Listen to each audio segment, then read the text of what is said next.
Hello बच्चों, आइए प्रश्न को देखते हैं। एक मोटर नाव को चलाने में पेट्रोल का खर्च वेग के घन के अनुक्रमानुपाती है, मतलब समानुपाती है। तो धारा के विपरीत सी मील प्रति घंटा धारा का वेग ये दे रखा है हमें। तो सबसे कम खर्च वाली धारा क्या होगी, मतलब जिसमें सबसे कम खर्चा आएगा वो हमें चाल बतानी है। और यहाँ पे चार विकल्प दे रखे हैं, चारों विकल्पों में जो सही विकल्प होगा उसका चयन करना है। प्रश्न को हल करने से पहले इसकी मुख्य अवधारणा के बारे में चर्चा कर लेनी है। मुख्य अवधारणा तो देखिए, मैं कुछ इस तरह से समझा देता हूँ। कुछ सामान्य ज्ञान वाली मैं बात बता देता हूँ। कोई भी मशीन है, मान लो उसको मैं 1 घंटे चलाता हूँ, तो उसका व्यय मेरे पास कितना, मान लो 5 रुपए आता है। तो उसको मैं 10 घंटे चलाऊंगा, तो 5 को 10 से गुणा करने में मतलब 50 रुपए का आएगा मेरे पास। ये अपने पास प्रश्न में नहीं दे रखा, लेकिन ये सामान्य ज्ञान वाली बात है। तो इसी तरह यहाँ पे केवल हमें ये बोला गया है कि ये जो खर्च है ना, वो वेग के घन के समानुपाती है।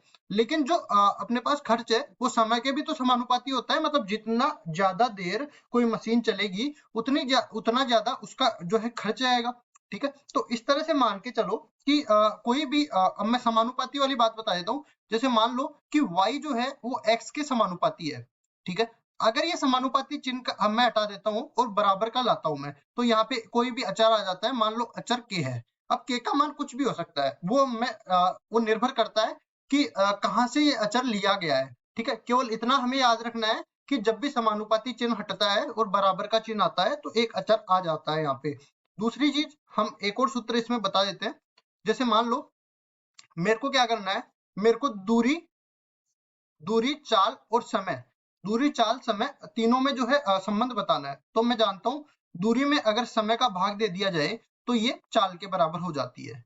अगर इसी तरह मेरे को समय निकालना है तो दूरी बटा चाल कर देंगे। अब चलते हैं सवाल में। सवाल में जैसा हमें बोला गया है वैसा हम लोग कर लेते हैं। सबसे पहले हमें बोला गया है जो खर्च है ना, वो जो अपने पास कितना आ रहा है, चाल चाल की जो घात 3 है उसके समानुपाती है। तो मैं मान लेता हूं, माना कुल खर्च, माना कुल खर्च जो है वो अपने पास y के बराबर है। ठीक है जी। अब मैं मान लेता हूं कि जो धारा की जो मोटर बोट की चाल है, मतलब कि नाव की चाल, मोटर नाव की चाल, मोटर नाव की चाल, और इसकी इकाई क्या हो जाएगी, y की इकाई हो जाएगी रुपए। मान लो कि अपना कुल खर्च y रुपए है। मोटर नाव की चाल में मान लेता हूँ v मील प्रति घंटा। ये मील में दे रखी है तो ये भी अपने को मील में ही लेना पड़ेगा। तो सारा मैं इसमें ले लेता हूँ मील प्रति घंटा। ठीक है, अब हमें क्या बोल रखा है, हमें बोल रखा है धारा की चाल। तो धारा की चाल भी लिखेंगे, धारा की चाल। ये कितना दे रखा है, c मील प्रति घंटा। ठीक है, अब मैं ये मान के चलता हूं कि कुल दूरी हमें दे नहीं रखी, लेकिन कुल दूरी मैं अपनी तरफ से मान लेता हूं। माना कुल दूरी, माना कुल दूरी ये किसके बराबर, मैं x और मील के बराबर मान लेता हूं। x मील नाव चली है और इस वेग से चली है। धारा की चाल ये थी अपने पास। तो अब देखो धारा की जो सापेक्ष सॉरी मोटर नाव की जो सापेक्षी चाल है वो देख लेते हैं। क्योंकि हम लोग नाव को धारा के विपरीत दिशा में चला रहे हैं, तो जो धारा की चाल रहेगी वो इसको काटेगी। ठीक है, तो मैं कहूंगा मोटर नाव की धारा की विपरीत दिशा में, धारा की विपरीत दिशा में, धारा की विपरीत दिशा में, धारा की विपरीत दिशा में सापेक्षिक चाल, सापेक्षिक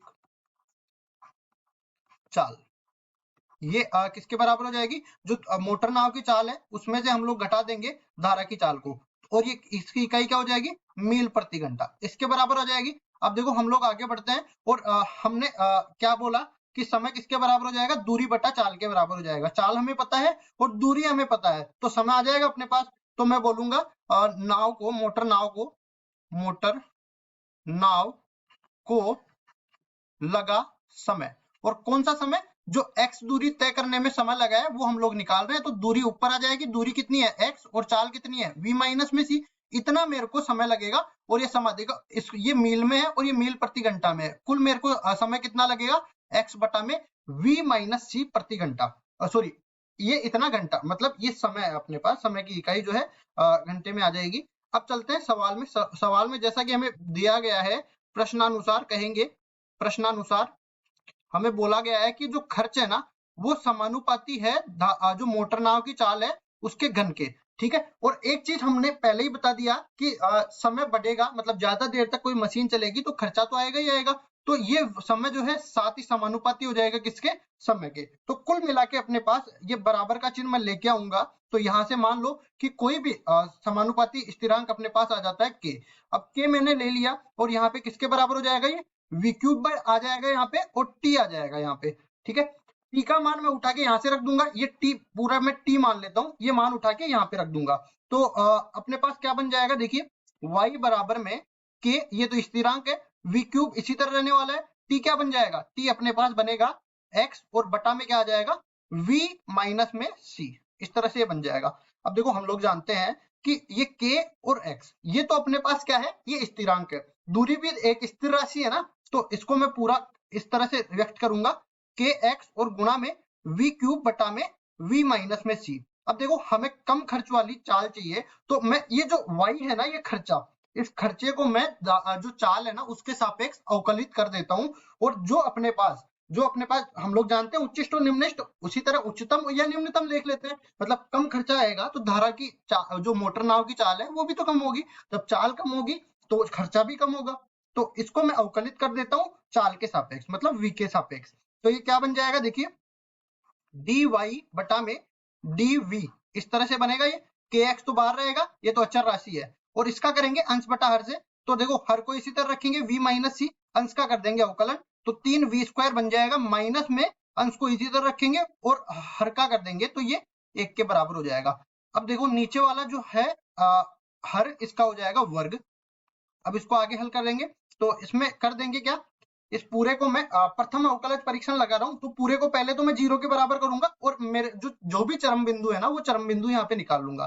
तो पहले तो इसको लेके आता हूं मैं, देखो dy बटा में dv, ये बराबर किसके हो जाएगा, k गुणा में x, और अंदर क्या हो जाएगा, अंदर देख लेते हैं हम लोग, ये बन जाएगा 3v क्यूब माइनस में 3cv², ये है 3v क्यूब माइनस में 3cv², और क्या है, और है अपने पास माइनस में v क्यूब, इसको भी लिख लेते हैं माइनस में v क्यूब, और नीचे क्या दे रखा है v माइनस में c, इस पूरे का वर्ग। चरम बिंदु निकालने के लिए मेरे को dy बटा में dv को 0 के बराबर करना पड़ेगा। अब देखो क्या क्या 0 के बराबर होगा वो भी देख लेते हैं।